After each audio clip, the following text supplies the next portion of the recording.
Good morning. My name is Hermann Pretorius, and I'm the head of strategic communications for the Institute of Race Relations, the IRR. South Africa finds itself under a spotlight. The Trumpian spotlight, whether we like it or not, whether we agree with it or not, whether we think it merited or not, whether we think it uncouth or not. The reality is that it is now shining on South Africa, and it is shining on the ANC. It is shining on South Africa's policy framework. And the question we as a country face is not what happened in the Oval Office. It is what will happen now that the Oval Office has caught the attention of the world and directed it to South Africa in a uniquely historical way. The question, therefore, isn't what was said in the Oval Office, what got misconstrued on either side. The question is, how did we get here in the first place? The chain of events leading to that fateful meeting goes back over some years, but perhaps most recently we can identify the executive order President Trump signed on the 7th of February as the catalyst for this dramatic sequence of events, culminating, of course, in that meeting.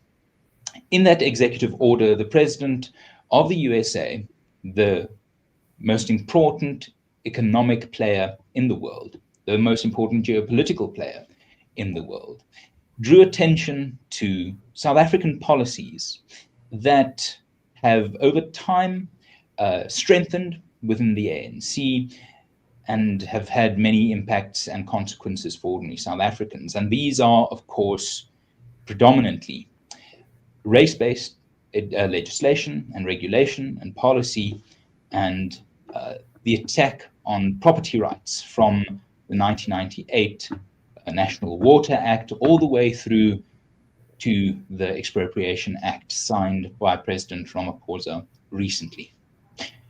Today, the IRR publishes a report that brings into focus one of the most consequential but least understood forces that have shaped post-apartheid South Africa and brought about that fateful meeting. That force, of course, is the National Democratic Revolution, the NDR. This report, titled Enemies of Growth, the Ideology Holding South Africa Hostage, explores how the ANC, together with its alliance partners in the South African Communist Party and COSATU, has remained committed to a decades-long revolutionary strategy aimed at taking South Africa towards an ideological end. That end, a socialist future. The ANC does not apologize for this, and yet quite often they are not taken seriously when they say that this is the blueprint for their governance. Drawing from the ANC's own strategy and tactics documents, public speeches by key leaders, including presidents past and present, and policy frameworks, this report, taken from the book written by Dr. Anthea Jeffery, published last year, or the year before, pardon me, Countdown to Socialism. This report provides a comprehensive account of how the NDR has moved from its political phase, where it captured institutions through cadre deployment and constitutional manipulation, to its current socio-economic phase, involving aggressive redistribution, state custodianship of assets, and ideological legislation with clear ideological intents. It shows with evidence and clarity how the ideology behind the NDR has undermined growth, compromised governance, and placed enormous strain on the institutions meant to serve South Africans, perhaps especially the poorest. Whether it's the erosion of the judicial independence, hollowing out of parliament, or the imposition of expropriation without compensation through several laws and legal steps, the report leaves no doubt that this is simply not policy failures we're dealing with. It is the deliberate outworking of an ideological agenda. The IRR believes that if we are to protect South Africa's constitutional democracy and secure the economic growth so desperately needed, meaning we restore investor confidence and have a creative, meaningful, opportunity-based, job-driven economy, then we must understand and respond to the ideological engine driving policy today. This report is a tool for truth-telling and a call to action. It is my pleasure to hand over to my colleague, Dr. Anthea Jeffery, who will take us through the key findings of the report in more detail, after which I will then chair a question and answer session. Please provide questions in the comment sections, and we will get to them once Anthea has concluded her presentation. Thank you very, very much. We hope you find today instructive. Anthea, over to you. Thank you, Herman. And thank you for all those who are here today. I'd like to just quickly go through the agenda that we'll be following. We'll be looking at the National Democratic Revolution, or the NDR, and its origins and where it came from. The fact that the NDR is a joint program of both the ANC and the SACP. We'll look at the Expropriation Act and how it serves the NDR. We'll look also at race-based BEE and the NDR Objectives regarding that. We'll also see how the Government of National Unity is being used by the ANC to defend the NDR. And we'll very briefly look at some of the NDR policies that have already been implemented. As Herman said, they began in the political sphere and then moved to the socio-economic one. And then, because the policy-making process is not over, we'll also look at some of the NDR policies which are still in the pipeline. And then I'd like to have a very brief look at the lessons from Venezuela and its 20th century socialism, because that is a recent example of just what can go wrong. And then I hope end with a few pointers to why we can still have hope in the face of the NDR. So let's just begin. As Herman said, we've had a global spotlight shone on South Africa via the meeting last week between President Cyril Ramaphosa and President Donald Trump. But I'd like to step back and look at the bigger picture. Mr. Trump has talked about bad things happening in South Africa. There are a great number of bad policies in the country, and they affect all South Africans badly. So we need to look for the root cause. Why is it that we have so many adverse policies? And the answer lies in the ANC's ideology, its commitment to a national democratic revolution. So what is the NDR and where did it come from? It originated in 1905 with Lenin's theory that you need a two-stage revolution. And he was particularly had in mind the various colonies around the world. First, they needed to achieve democracy, the end of colonialism, and then they needed to move to socialism. And this concept was expanded by the Soviet Union in the 1950s, obviously at a time when decolonization was rapidly proceeding. And the aim was to shift these former colonies from their capitalist or free market systems to socialism. And the belief was that this could best be achieved by incremental policy interventions over often quite a lot of time, decades if need be. And what we have in South Africa is that both the SACP and the ANC have backed the NDR since the 1960s. The SACP, as ever, was the forerunner. It embraced the NDR in 1962, and the ANC followed its lead in 1969. The ANC Alliance sees the NDR as providing the most direct path to socialism, even though it has this long timeline. It could take 30 to 40 years to achieve. But the NDR in South Africa has been in progress for around 30 years, since 1994. So it's well advanced across many areas.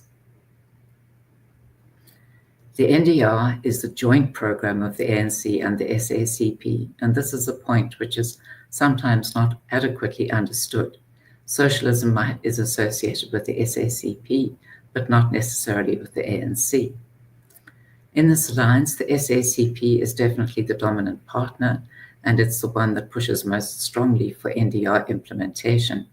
And the way it works in essence, particularly if you look at years when first the SACP and then the ANC hold 5-yearly conferences, the SACP Congress takes place in about July, the last one in July 2022, the ANC National Conference in December that year, so the last one in December 2022, And what the SACP has identified as key priorities for the NDR is often taken forward then in ANC resolutions and in its strategy and tactics documents. But the ANC is also becoming more open in its support for the socialist goals of the NDR. And this we saw particularly at the latest Congress of the SACP in 2022, which was addressed by President Cyril Ramaphosa. And I'd like to show this photograph, which I did before when the book about the NDR came out, because I think it shows our president with an unusual degree of animation, great deal almost of enthusiasm, and what seems to be strong agreement with the General Secretary of the SACP. And what Mr. Ramaphosa said is the ANC is determined to defeat each and every effort to derail the NDR, which is the shared program of the ANC and the SACP, and the reason for the existence of our alliance.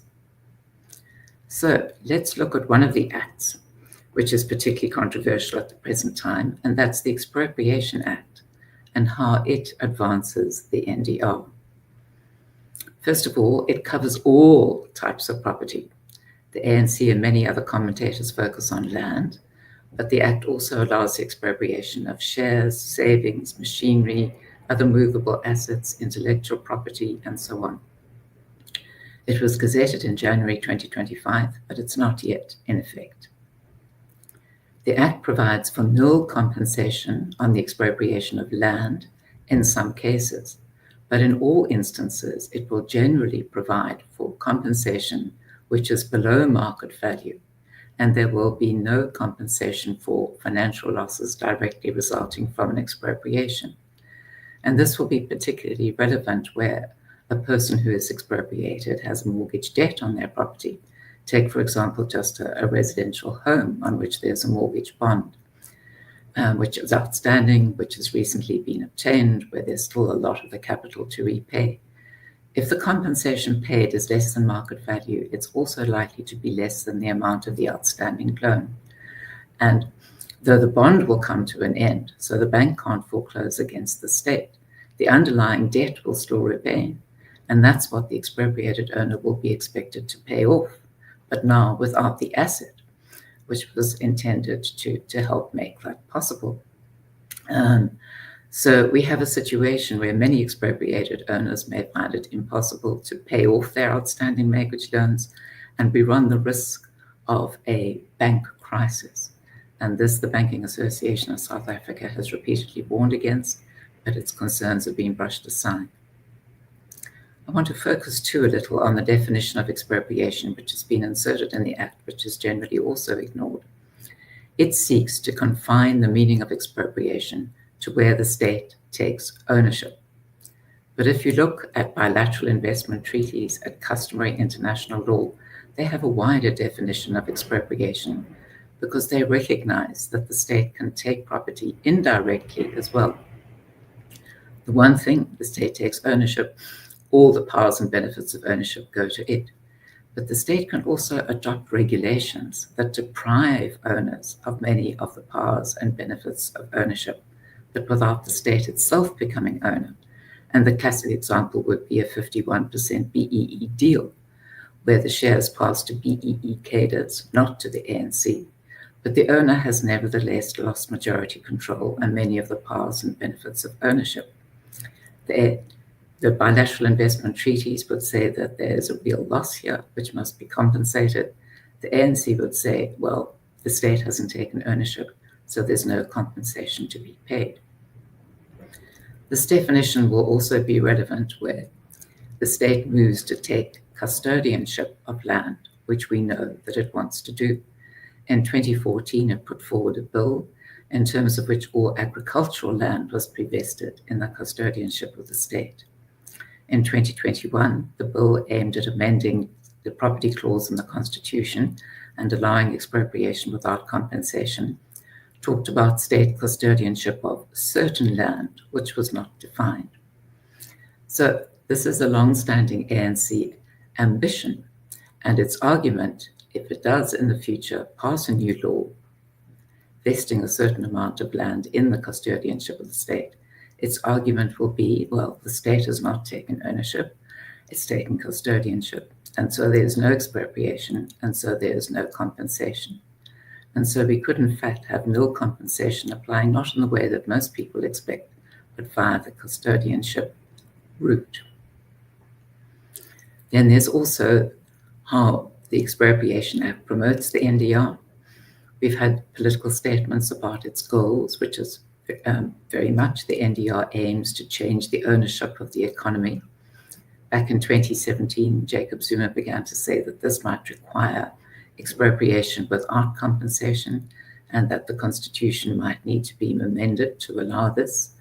And in 2022, after that constitutional amendment had failed, Cyril Ramaphosa said that expropriation without compensation was still the objective which the ANC planned to obtain, but the Expropriation Bill, now the Expropriation Act, could achieve the same result.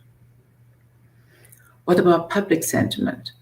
The ANC constantly says that land reform is a priority for Black South Africans in particular, and so it must push ahead with the Expropriation Act so as to facilitate that. But in reality, opinion polls over many years, conducted by the IRR, also by other organizations, have shown in essence that only 1 to 4% of Black South Africans see land reform as a priority. Most would far prefer to have jobs and other means of getting ahead. In addition, in recent polling conducted by the IRR in April of this year, 68% of respondents opposed the Expropriation Act. What about the land reform narrative versus the reality? The narrative is very much, as the ANC says, that we must have this act in order to speed up land reform. The reality is that there are two reasons why we shouldn't be doing so. The first is that we've actually advanced much further with land reform on the existing law than the ANC generally acknowledges. So Black land ownership stood at 17% in 1994, most of it customary ownership in homeland areas. By 2024, it had risen to 37%. Customary land ownership now augmented by private purchases by Black people, also effectively by state ownership. The state has acquired a great deal of land for restitution and redistribution. It hasn't transferred that into the ownership of Black South Africans. If anything, they own that land collectively via community property associations or traditional authorities, or in the case of the redistribution land, the state simply keeps it and says they may lease it. If you look at land potential, the land where Black and state ownership applies is mainly on the eastern side, the well-watered side of the country, and it has much higher potential than land elsewhere. In terms of land potential, the 43% of state and Black-owned land is high potential land, so the best land that there is to have. The sad reality, however, is that 75% or so of transferred land has become unproductive. So there is no point in speeding up land reform, and there's the reasons why so many land reform projects have collapsed are first addressed. If we look at BEE and its NDR objectives, well, the ANC, of course, says that the aim is to provide redress for past injustices, but the real-world impact is quite different. BEE benefits a politically connected elite, what Willem Gumede in the Sunday Times recently called political capitalists.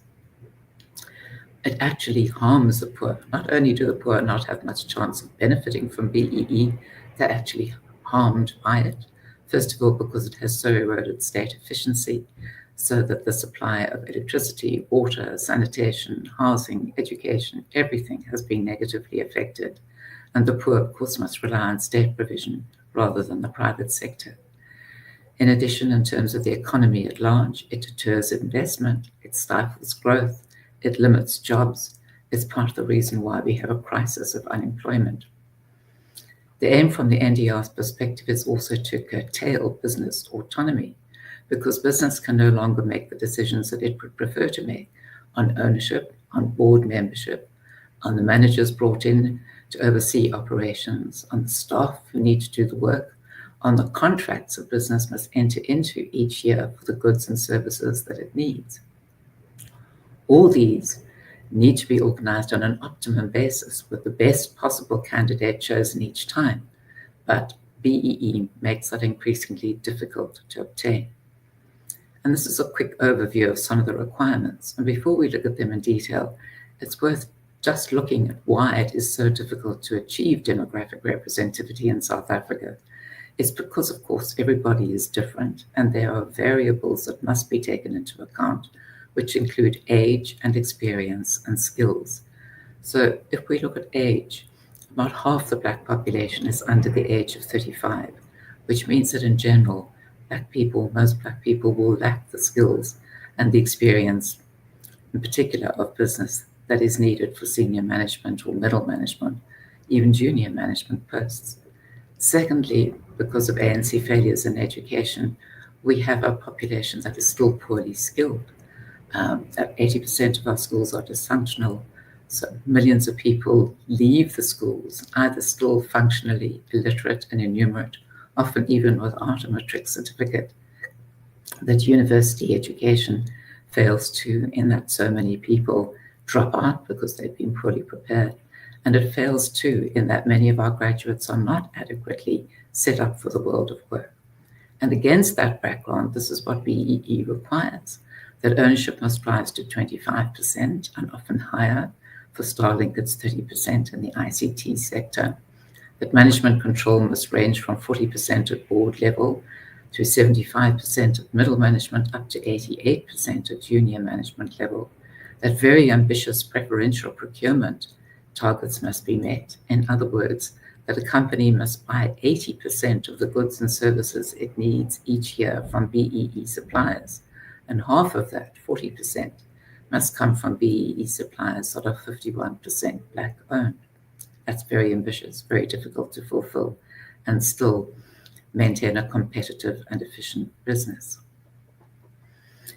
And from the ANC's perspective, BEE has another strategic role.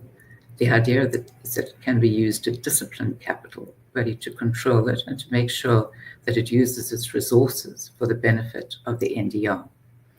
And of course, it also expands the ANC's patronage network, which is useful in building up its support, because it's ANC cadres in particular who will move in to the businesses using the BEE rules, which the ANC has put on the statute book. Whereas, of course, all of this could be done in quite a different way. If we had excellent education, if we had a rapidly growing economy, then of course there would be a vast demand for Black skills, because the white population has been too small to meet the needs of the economy since the late 1960s. The ANC is using the GNU to defend the NDR.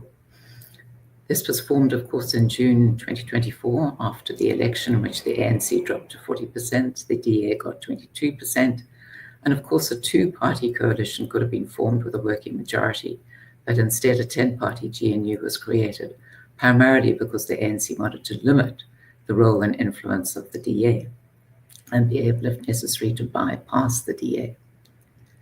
The GNU has sparked great hopes of reform, but the ANC is in fact still committed to the NDR. And how do we know that? There have been some important pointers. For example, in October 2024, the ANC put out new guidelines for political education for all its members, and it said that a key aim must be to instill a commitment to the NDR in all its cadres, new and old. In addition, and this again was now said by Cyril Ramaphosa in January 2025 in the ANC's anniversary statement, and here he's reiterated that the ANC and the SACP were committed to the NDR, and they were united in their determination to prevent its defeat by counter-revolution, in other words, by organizations like the DA. The GNU has also been likened to Lenin's new economic policy. This statement was made by Mamoloko Kibai, then the Minister of Housing, in August 2024, in which she recalled that Lenin in 1921 had recognized that the Soviet Union's economy was in dire straits, that it was on the brink of collapse, that it urgently needed to bring in new investment. And so essentially, the Communist Party there pretended that it had turned away from socialism, that it was now seeking at best a socialized economy with state-owned enterprises with a profit motive. And this brought in a great deal of investment. It stabilized the economy. It laid the foundation for rapid industrialization. And in 1928, Stalin simply repudiated the NEP, turned back to the socialist path, and embarked in time on forced collectivization, irrespective of the famine that then followed. So the ANC's goal with the GNU is essentially to take a step back so that it can take a step forward, probably 2 steps forward in the future. It hopes that the DA will be discredited through its participation in the GNU. If it fails to achieve growth, investment, jobs, then many of its supporters may feel disillusioned with it by the time of the 2029 election. They may choose to stay home rather than go out to vote, and the ANC might then just get back over the 50% line. Some of the NDR policies already implemented in the political arena, Parliament has been greatly weakened because ANC MPs answer to the party that deploys them and not voters. They don't hold the executive to account, which is what the Constitution requires.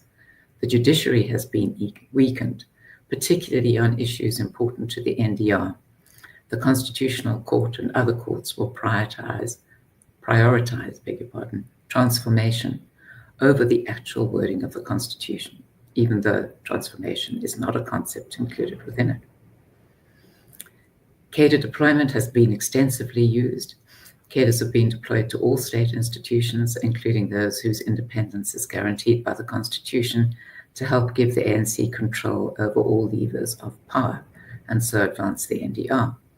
Cadres have also been placed in the media, universities, civil society, and business. The ANC's goal in its 1998 strategy document was to deploy its cadres to all sectors of social activity. As R.W. Johnson said at the time, nothing was left out.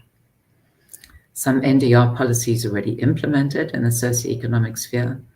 Key advance was that socioeconomic rights were included in the 1996 Constitution and made binding on the state, which of course all guaranteed rights are binding on the state, but also it seems on the private sector.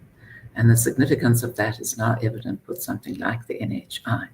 So everybody has a right of access to healthcare, and they can enforce that against the state. But the state now wants them also to be able to enforce it against the private sector, against private hospitals, for example, which must provide care free of charge to those in need, and then reclaim what they can, what the ANC is willing to allow them via the NHI fund. And if what is reclaimed is not sufficient to cover costs, then increasingly private hospitals will face financial difficulties, perhaps even bankruptcy. Part of the reason we have such high unemployment lies in our labor laws, which rigid rules on dismissals and retrenchments, a national minimum wage which is so high that it prices the inexperienced out of the labor market. And that, of course, the inexperienced means youth, and that is why we have such a crisis of youth unemployment. Again, one of the factors. We've had a steady erosion of property rights. I'll be talking a bit more about water and mining. We've also had the flawed land reform process, in terms of which a great deal of land has been transferred, but has then fallen out of production. We've had a statute like PI, the full name of which I'm afraid I never can remember, but it makes it very difficult to evict an unlawful occupier. And the upshot has been to encourage land invasions, which have really now become an enormous problem. We have generally free, but largely dysfunctional education, with 80% of public schools being dysfunctional, with so many people, as I said, leaving still functionally illiterate and innumerate. That it's free doesn't really help because the quality is so bad. We've also had a big expansion in social grants, which now go to almost 50% of the population, when, of course, they help to ameliorate poverty, but what people really want are jobs, not meager social grants, which are increasingly becoming unsustainable for the fiscus. And that is because we've had such an increase in state spending, despite anemic growth and reduced tax revenues, that our public debt has gone up, and it's now nearing 80% of GDP. And as I recall from the budget, we now need to borrow 1.2 billion rand every day to pay just the debt service costs that we've incurred. NDR policy is still in the pipeline. In the mining sphere, we had the MPRDA, the Mineral and Petroleum Resources Development Act in 2002. This vested all mineral resources in state custodianship and ended private ownership, which had previously applied to about 2/3 of those resources, and no compensation was paid because the ANC took the view that there had been no expropriation, and it was unfortunately supported in that by the Constitutional Court in a very flawed judgment in Agri SA, that case. Then we had the Mining Charter, which said 26% BEE ownership. But the 2018 Charter, released by our current mining minister, raised this to 30% for new mining rights and also on the transfer or renewal of existing ones. So the mining industry objected to the last in particular. It went to the Pretoria High Court, which ruled in 2021 that the minister could not make law under the MPRDA. So the Charter was merely a policy statement and it did not contain binding obligations. Now, however, we have a new mining bill which seeks to empower the minister to repeal or amend all the charters. The ownership requirement could perhaps thus be pushed up to 51%, which is what the ANC had in mind in 2002 when a draft charter was leaked, causing consternation and a great drop in the value of mining shares. It might also end the continuing consequences rule, in terms of which mining companies don't have to do repeat BEE deals if their BEE investors sell out. If that comes to an end and the ownership target is pushed up, the consequences could be quite devastating for the mining industry when it's already in trouble. NDR policies in the pipeline. We had the National Water Act, which vested all water resources in state custodianship, and so ended all riparian and other water rights, again without compensation, because custodianship is not ownership, and so there was no expropriation. Water use licenses are required for all farms, mines, etc. Up to now, many farmers in particular have been allowed to use their old order rights, as it might be, but the water use licenses can be insisted upon at any time, and they are valid for periods of only 5 years, subject to review, could be ended, up to a maximum of 40 years. And according to the current Act, the need for race-based redress is just 1 out of 11 factors to be considered in awarding these licenses. But now again, we have a pending law. This is the draft water amendment bill, which was put out at the end of 2023, and it proposes to make race the primary factor in awarding water use licenses. And in time, earlier draft regulation has also suggested that large users could face the need to do 75% BEE ownership deals in order to retain their water use. That's not yet law. If we look very briefly at lessons from Venezuela and its 20th century socialism, perhaps this is the most important of all. Don't believe it can't happen to you, because this was very much what Venezuelans thought. They had a well-developed economy, very wealthy economy, well-developed democracy. They didn't believe they could be at risk of 20th century socialism. And yet what happened was that state oil company became crippled by corruption and incompetence, rather like Eskom. There was widespread expropriation after the constitution had been changed, often without compensation. That price controls were introduced, that infrastructure failed, particularly on water and electricity, that there was hyperinflation. Soon 80% were living in poverty, hunger became widespread, more than 7 million have fled. GDP went down by 70% in a decade. And there was also, on the political side, severe repression and extreme inequality between the few at the top in the ruling party who became extremely wealthy and the great mass at the bottom who became very much poorer. But that's why I thought it so important to produce both of these documents. There's the Countdown to Socialism book, which came out in 2023, and now there's a summary of it, which really in 35 pages brings out all the key points from the book for those who don't have time to read the whole thing, and updates it as well. It takes us to where we are now. So I think it's extremely important that people should be really forewarned about the NDR so that they can increasingly try to resist what it has in mind for South Africa. But there is also reason for hope in that the ANC's support is down to 40%. Opinion polls indicate that it's still losing support.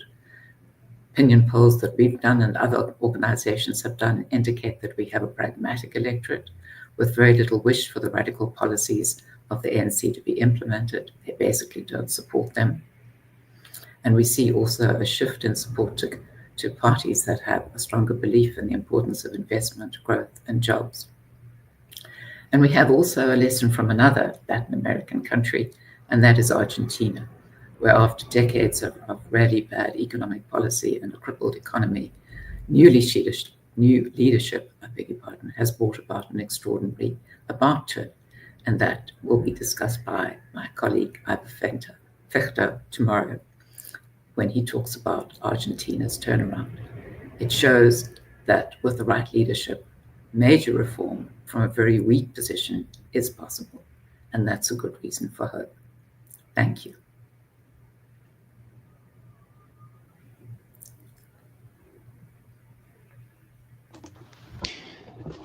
Thank you very much, Anthea. That was most illuminating, alarming, but ultimately encouraging, because the first step to reform is to recognize the need for it. And I think it is of vital importance that this need is well understood across the country, especially given the data that you use showing that these policies are not what South Africans want.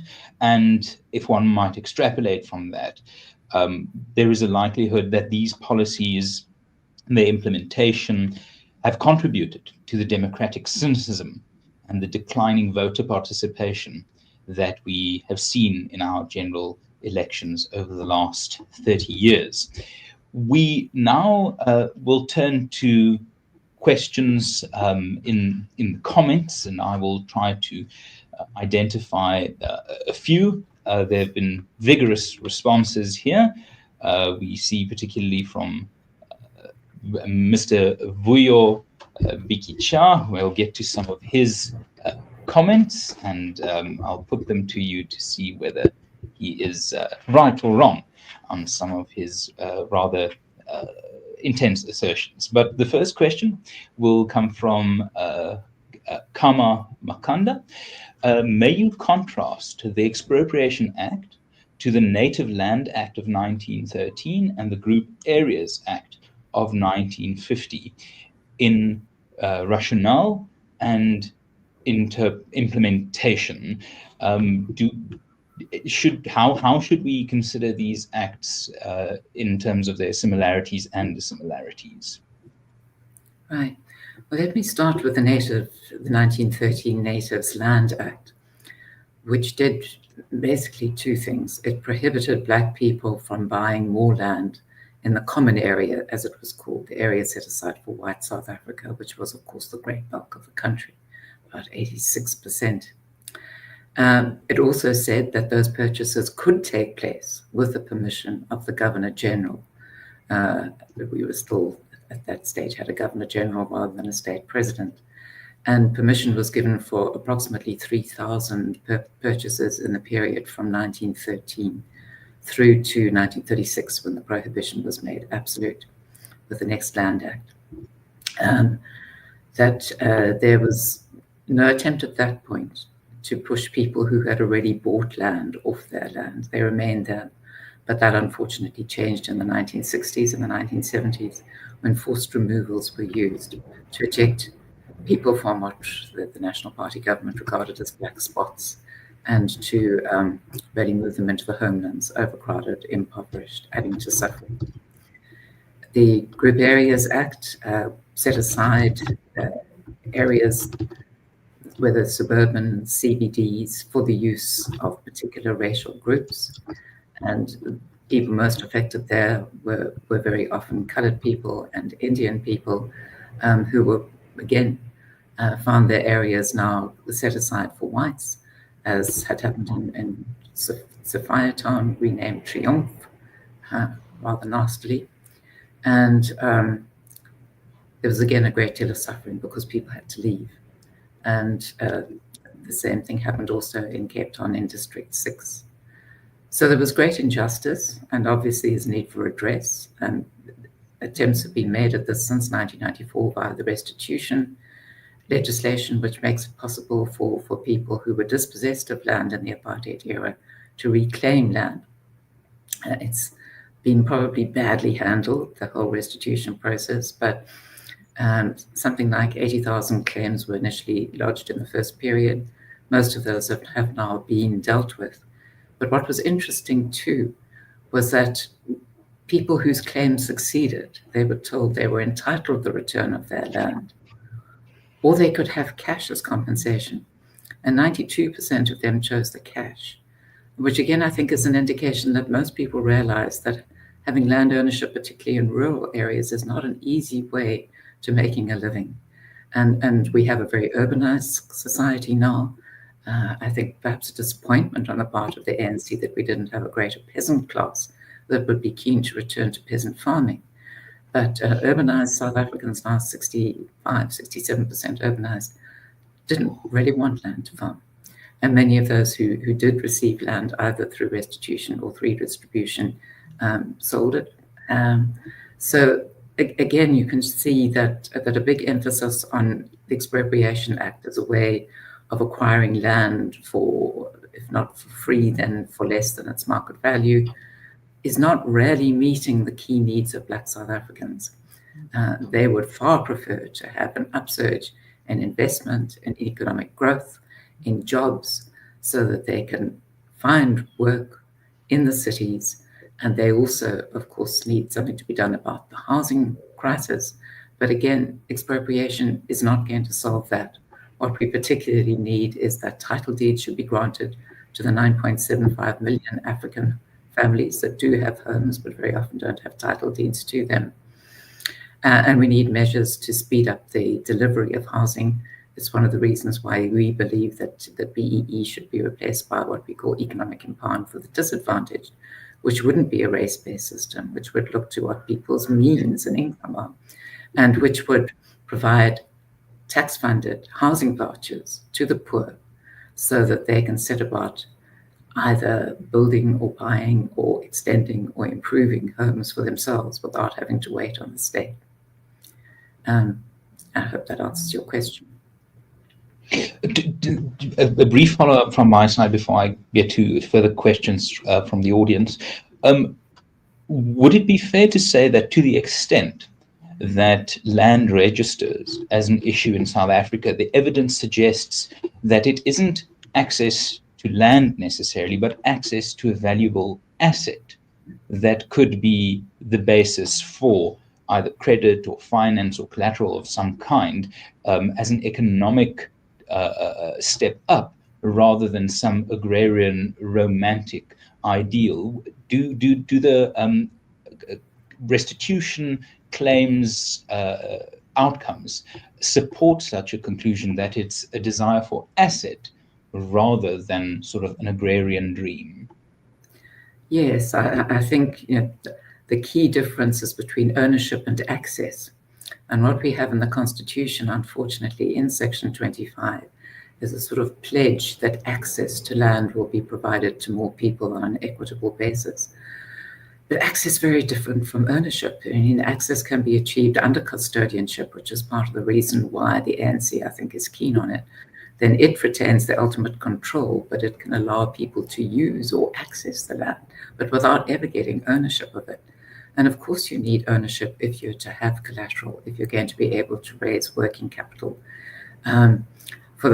For emergent farmers, it's particularly important. On the restitution system, the property tends to be transferred to a community property association, and it becomes then very difficult to get working capital from the bank. There are often divisions within such association. There isn't agreement on what should be done. And it's a very flawed system in terms of being able to, the contrast rather is if you could have your own plot of land, which you own, which you have a title deed to, and you can go to the bank and say, please lend me money on the strength of my collateral, that would put you in a far different position. And it's the same with the redistribution land, which the state now mainly keeps. And its idea is that it will provide at most long-term leases to emergent farmers. And this works out very badly for black farmers. We think of the example of David Rechase, who back in 2002, before state policy had crystallized on the state keeps the ownership, he was promised that he could buy the land that he was working. And then he had to fight a 17-year-old court battle, finally, to get the ANC, with the help of the courts, to agree to transfer the land to him. He was already in his 70s when the ANC said, well, you can enter into a 30-year lease and then another 20-year lease, and then we can consider ownership for you, at which stage the chances that he would not have passed on were rather small. So it's just an indication, again, of how much black farmers need and want to get title so that they can raise collateral. They have collateral and they can raise loans from the bank. And the government is standing in the way of that. And the Expropriation Act will not solve that problem. It will put more profit, more land, either in the ownership of the state, if they do expropriate, or in the custodianship of the state, if in time they pass legislation to achieve that. And that means state control and access, not ownership. Access is not enough to allow people to forge ahead. A question on that is from Eldridge Reuters. Are the custodianship versus expropriation wordplay, is that not illegal? But I think the answer is no, because it seems already to have been statutorily endorsed. Well, I think there is an argument that it's not legal, but and one would have to rely partly on the established meaning of expropriation in customary law and bilateral investment treaties, that it covers both direct and indirect expropriation. And what we're trying to do is to limit it to direct expropriation, the taking of ownership. And we also had a very sensible case when the whole question of whether the mineral resources taken into state custodianship had not been expropriated. That began in the Pretoria High Court, which said that all the attributes of ownership had passed from the previous owner through to the state. And it didn't matter whether you called it custodianship or ownership. Essentially, it was the same thing, and so compensation should be paid.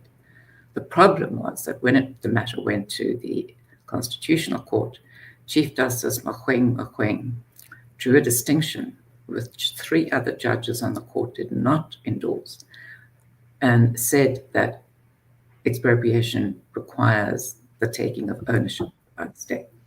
So here it's state and custodianship. That's a different thing. It's a mere deprivation. Our Constitution says that compensation is payable only for expropriation. At the same time, Chief Justice Mogoeng did also say that he was working purely on the facts before him, that therefore you could say he wasn't trying to lay down a general principle of law. The judgment was flawed in various ways, including the fact that it dealt with a mining right, which had come to an end. And the MPRDA, of course, takes custodianship of mineral resources, which are different from mining rights. So really, there's no question the mining rights should never have been seen as having fallen into state custodianship. There was a muddle of 2 concepts there, which makes the case still weaker.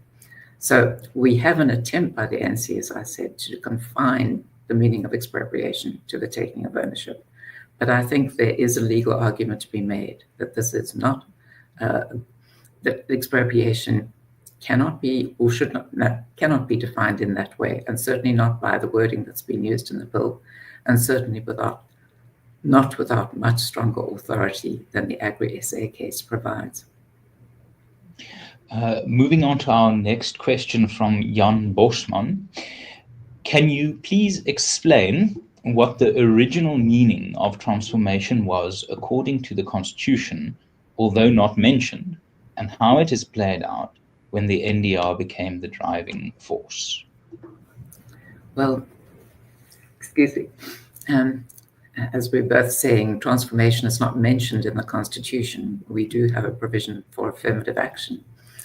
And President F.W. de Klerk has said, for example, that in the negotiations on the Constitution, what was understood was that there would be a big focus on helping to empower Black people through things like excellent education, through a thriving economy, very much more employment, through making it possible for people to gain increasing ownership. And the National Party, in a way, had got the ball rolling on that, because in the early 1990s, there were, of course, a whole number of houses in townships which had been owned by the state, generally municipality or development board, and that the National Party passed legislation which converted all that title into ownership in the hands of the head of the household. So an important step had been taken. That was the kind of thing which, according to Mr. de Klerk, was in negotiators' minds when they were crafting the Constitution. That was what transformation would entail. And we have, of course, in the Constitution, a clear commitment, a founding value of non-racialism. And for people, most people at that time, non-racialism meant the end of what apartheid had meant, that you classified people by race and then you treated them differently on the basis of their race.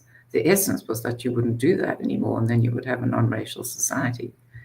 The ANC has sort of quietly changed the meaning of non-racialism, saying that non-racialism means we have to attain demographic representativity in every sphere. Only when people fan out into every aspect of society, whether it's into jobs or land ownership or management posts or whatever, it all has to be according to the demographics.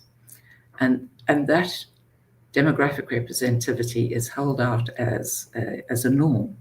And it's said that if you don't achieve the norm, then obviously it's only because you have race discrimination. But really prominent intellectuals, including Thomas Sowell, in university, I think it's Stanford, at university in the United States, has conducted extensive research all around the world, looking for where demographic representativity has been achieved. And the answer is it's never been achieved anywhere. So it's not a norm, it's a myth. And why can't you achieve it? Because everybody is different, because of the sorts of variables that I talked about.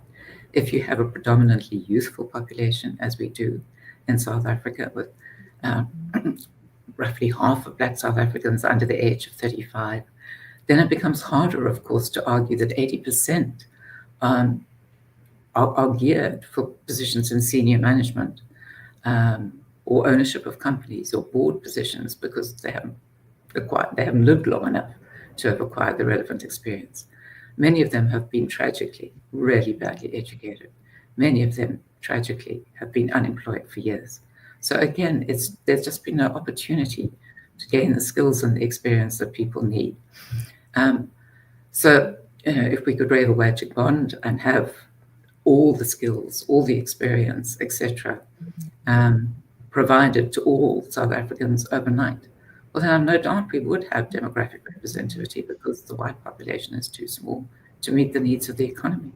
But if you can't wave that magic wand and you require people to meet targets which are not realistic in the circumstances, then you do damage. And the ANC is well aware of it, and that, I fear, is what it sees will promote the NDR. If we had a thriving economy with a great deal of employment, everybody was doing well, there'd be no reason to even think about moving to a socialist economy. If we have a very struggling capitalist economy, which the ANC, of course, will blame on capitalism itself, and without taking regard to how its policies have crippled the business sector, then you can begin to argue that we need a new structure for the economy, which is a key NDR problem. I want to move to a question from Paul Hoffman. Is the NDR a constitutionally compliant policy platform? Absolutely not. As Paul himself has written many a time. No, it contradicts the Constitution in so many ways. Because really, the Constitution requires, among other things, an open, accountable democracy. And what the NDR envisages is giving the ANC, through cadre deployment, control over all the levers of power, not only in the state, but also in society at large. So it's an essentially totalitarian idea. And it's very much against the founding values of the Constitution. It portrays the value of non-racialism. It keeps misinterpreting the Constitution. or doing perhaps something which is more subtle but more damaging. It simply assumes that certain terms have a different meaning from what everybody would believe. Non-racialism is one such term. We've seen that the Constitutional Court has been overly willing to endorse some of the NDR's policies, even though they fly in the face of what the Constitution says. And employment equity targets would be one example where the matter has gone to the Constitutional Court, and it's been willing to accept that very precise arithmetical targets. We're going to have 51 black women here and 37 black men there, and 2 black women somewhere else. That kind of detailed prescription is simply a flexible target, which of course is arguable. But more seriously, they haven't applied really what the Constitution says, that first of all, there's a prohibition on any kind of discrimination that is unfair. And discrimination on race is automatically unfair, and it applies both to the state and to the private sector. And there is a clause in Section 9.2, the Equality Clause, which talks about measures to help people advance. And that is always seen as the justification for employment equity and BEE rules. But actually, in the Van den Heerfer case in 2004, Judge Moseneke said that remedial measures would have to satisfy 3 tests, that they would have to be aimed at the disadvantaged. But we know that these remedial measures are actually aimed at the relatively advantaged, generally at people who have got good political connections, or at least the few that have had a chance to develop good education, and so are in demand in any event. And then secondly, he said that it must be calculated to promote them, but in fact, in other words, to help them. But EE and BEE have really, as I said, have harmed the black population, the black majority, because they've so eroded state efficiency and because they so crippled the economy. They've deterred investment, made it difficult to grow the economy, made unemployment far worse than it might otherwise be. And the last thing is that it must achieve equality. And we haven't achieved equality in any way through employment equity and BEE. We've done the opposite. And that's because intra-black inequality has so grown. Because BEE helps the few at the top and harms the many at the bottom, what you have seen is a widening of inequality within the black group, which is, of course, the great majority of the population. And that's why the Gini coefficient has risen from 55 in 1994 to 63 in 2022. So inequality is getting worse, and BEE is a big factor. And that's just one other example of the way in which BEE contradicts what the Constitution says must be done. I am conscious of our time limits. I'm going to try and squeeze in 2 last questions. I'm going to combine 2 comments into a question and then combine 2 questions into a cynical attempt at getting a free question in there. From Sean McLachlan, we have a comment. A key difference between Venezuela and Zimbabwe was the existence of, and South Africa. The key difference between Venezuela and Zimbabwe and South Africa, on the other hand, is that the former 2 have an efficient partisan military on their side, where I think the implication from Sean is that that is not necessarily the case in South Africa, that the Venezuelan path or the Zimbabwean path might not quite be South Africa's future in an NDR future because of the role of the military. What would you say to that? That one would hope sincerely one never has to rely on the military to defend constitutional rights. So you're also saying, of course, that it was because of the militia, because of the military, that the government in Venezuela, for example, was able to mow down protesters who came out of the streets, who tried to really make the government change its mind. And surely that played a role. But perhaps the other steps that were taken by the government, which unfortunately were of a legal nature, also made a big difference, because there was the 2015 election in Venezuela in which the opposition parties won a 2/3 majority. And yet they were unable to stop these damaging policies because of legal stratagems that were then used. One was to create a constituent assembly, which seemed then to acquire the rulemaking power, not parliament. And the second was to really pack the Supreme Court with a whole number of new judges who were sympathetic to the regime. And so what should have been an easy way of striking down the policies which were causing so much harm was actually difficult to do because of the legal stratagems. And then when people in desperation went onto the streets, the fact that there was a militia, that there was a strong military, made it more difficult. In South Africa, we could have, but I don't know if we will have riots, and it's possible that the police, the security forces, ordinary people will be able to push back as they did during the riots in 2021. But really, this is such a desperate measure to try and think of as a way of defeating the NDR. Perhaps we're lucky that we don't have an army that can come out and really cause mayhem. But even the very weak army we have has been capable of causing deaths, as we saw during the COVID lockdown. It's just not a route we want to have to contemplate.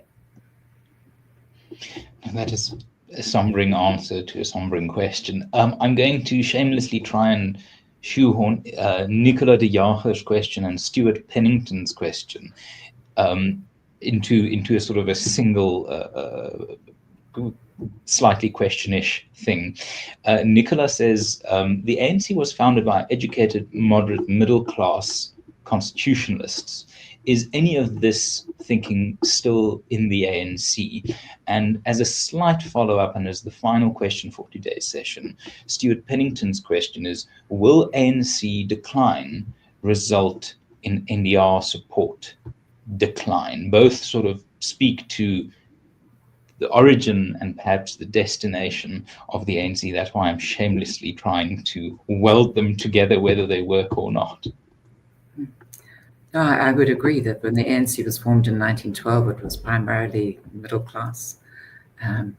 Many people who felt very strongly, particularly in the face of the Native Lands Act, and the fact that people had already bought a considerable amount of land in the common area, and now they were going to be barred from doing that. And that though they would retain their customary title in the homelands, this was not nearly enough land. And though whites were barred from buying there, this also was not enough. And so the attempt was really to try and make the white government change its mind. And many organizations and liberals over the years have also tried to do that. But I think that what happened to the ANC was very much a process of capture by the SACP, that this was well advanced by the time of the Morogoro Conference in 1969, when the ANC endorsed the NDR. At that point, almost every member of the National Executive Committee of the ANC was also a part of the SACP. And this really SACP control was, of course, greatly helped when the SACP persuaded the ANC to embark on armed struggle, which put them into a position of needing help and getting help from the Soviet Union. So the Soviet Union greatly increased its hold over the ANC because it provided the money, it provided the weapons, very much it provided the strategic thinking. And that became even more important in the period of the People's War from 1984 to 1994, when the ANC knew that apartheid was on the way out, that the National Party understood that it had reached its limit, was actually looking for a way to bring it to an end without handing over to the communists. And the SACP at that time, if one reads Irina Filatova's book, talks about sort of daily guidance to the ANC from the old Moscow hands, who had experience of similar People's War strategies. You need a combination of political, military struggles, of, in essence, of things like propaganda and mass protest and necklacings and assassinations. to weaken your enemies, which were, of course, black political parties, the IFP, black consciousness movements, and leave your ANC as really the only contender truly standing. So in that period, the ANC became, again, very much under Soviet direction. Even after the disbandment of the Soviet Union, the old Africa hands were still there. And so the hold of the SACP on the ANC is very strong. So what now? I think that there's a huge disconnect between ANC supporters. Many of the ANC supporters are those who don't support the NDR policies, but they still vote for the ANC. Probably because many of them don't understand the NDR. And there I would really try and hold up a mirror to the commentariat as a whole and say, if there was much more coverage of the NDR and how these policies fitted and what the ANC is trying to do with the help of its dominant SACP partner, then I think there would be a great deal of alarm among our pragmatic population. I think that the delegates who are chosen to go to the ANC conferences are primarily cadres with a firm commitment to the NDR for two reasons. First of all, they have the ideological conviction and they're being politically educated to have it. And secondly, they can see that there are considerable opportunities for self-advancement, self-enrichment through policies that really very increase state power and open the door to corruption. And so those 5,000 people are really the ones to whom the ANC leadership accounts, not the broader ANC membership or the broader ANC voter electorate. I think what they think is largely irrelevant to the ANC, but that needs to change. That's part of the challenge of talking about the NDR and the damage it's doing and helping to build awareness of just how dangerous it is. And then the other question about, well, if the ANC support fails, will support for the NDR also diminish? Well, again, I think there is no real popular support for the NDR. What is worrying is whether support for MK and the EFF will also diminish. Because, of course, if we look at the last election results, though the ANC fell to 40% with MK and the EFF, there was still, you could say, a sort of band of parties who endorsed NDR policies, and they all do, with over 60% of the vote. And again, it's not, I think, because that's what South Africans want and understand that what those parties are trying to achieve. What they hear is something different. From MK, they hear that it's the private sector that stands in their way, it's whites that stands in their way, EVF, sort of similar message, Constitution stands in their way, all spurious arguments. And probably for MK, a feeling that KwaZulu-Natal had been kind of shortchanged during the Ramaphosa presidency, and that if they wanted to have more influence right in the very top, in the National Working Committee and the National Executive Committee, then why not have another party which would make the KwaZulu-Natal perspective loud and clear?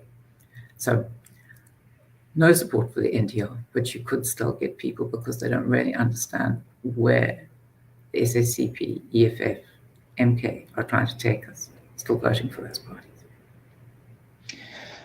On that somber note, I'm going to bring today's session to a close. Anthea, thank you so much for your work, your time this morning, the effort of writing the book, and I encourage everyone to go buy it. I have bought it. I can't say I have read it, but I've started reading it.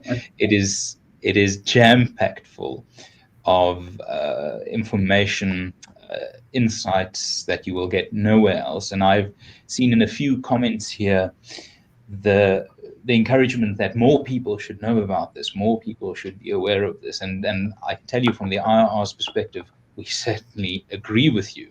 And that is why we would love your support. Whether it is sharing our content, whether it is subscribing to receive our content, whether it is giving us a once-off donation or monthly donations, we can only take our message as far as our resources allow us. That is why we have created this year the What SA Can Be initiative, which is really the IRR's answer to the NDR. We don't have to be a country going down this route. We can be a country that is so much better, that is so much more prosperous and so much more free. So if you agree that this message needs to go further, please help us by sharing our content, subscribing to our content, by giving your support if you can through a donation. That is really the only thing that can allow us to take this message further. We appreciate your presence today. We appreciate the support you're already giving us. We are so encouraged by the feedback we get on a daily basis. And we do see that the balance of forces out there is changing, and that we wouldn't be involved in doing this if we didn't think that there was everything still left to play for, and that the route to a prosperous, free South Africa, a beacon of prosperity and liberty, is still a route open to us despite the odds. I thank you very much for your time, Anthea, you as well. Until next time, thank you and God bless. Thank you, Hermann.